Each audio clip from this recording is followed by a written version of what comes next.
क्या चीजें, अब जैसे कोई नया स्टूडेंट जाता है तो उसको क्या चीजें ध्यान में रखनी चाहिए बिगिनिंग में? ठीक है, आप स्टूडेंट गाइड भी रह चुके हैं, आपने स्टूडेंट गाइड भी किए हैं बहुत सारे। ठीक है, तो क्या चीजें ध्यान में रखनी चाहिए स्टूडेंट को? एक नया स्टूडेंट जब भी जाता है तो मतलब एकदम ऐसा नहीं कि घबरा जाए, तो लाइक थोड़ा ओपन माइंडेड कि चलो ठीक है, दोस्तों से बात करी, थोड़ा समझो उनको, थोड़ा खुद की बात समझाओ, वो सब चीजें चलती हैं।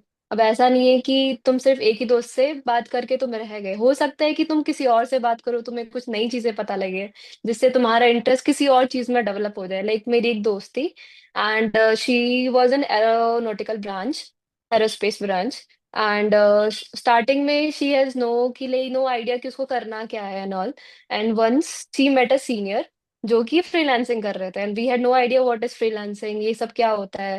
And after that freelancing, like she was like interested in 3D modelling, जो कि हमें पता भी नहीं होता व्हेन जब हम प्रिपरेशन कर रहे होते हैं जेई मेंस में, और ये सब ये क्या होता है, ठीक है। हम्म। तो उसने उसमें थोड़ा रिसर्च किया, and it was like foreign clients होते हैं। So she pursued her career in that field, कि उसने she is working as freelancer. So वहां पे she gets like on the basis of project or on the basis of like hour, it is around like $10 per hour. Sometimes she charge for a particular project like $50 or something.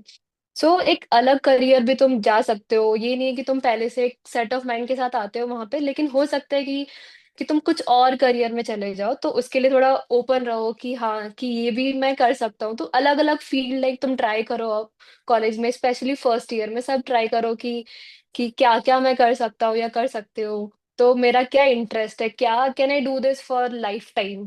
तो वो first year is mainly for this, कि तुम ये try भी कर रहे हो और पढ़ भी रहे हो, दोनों चीजें एट द सेम टाइम।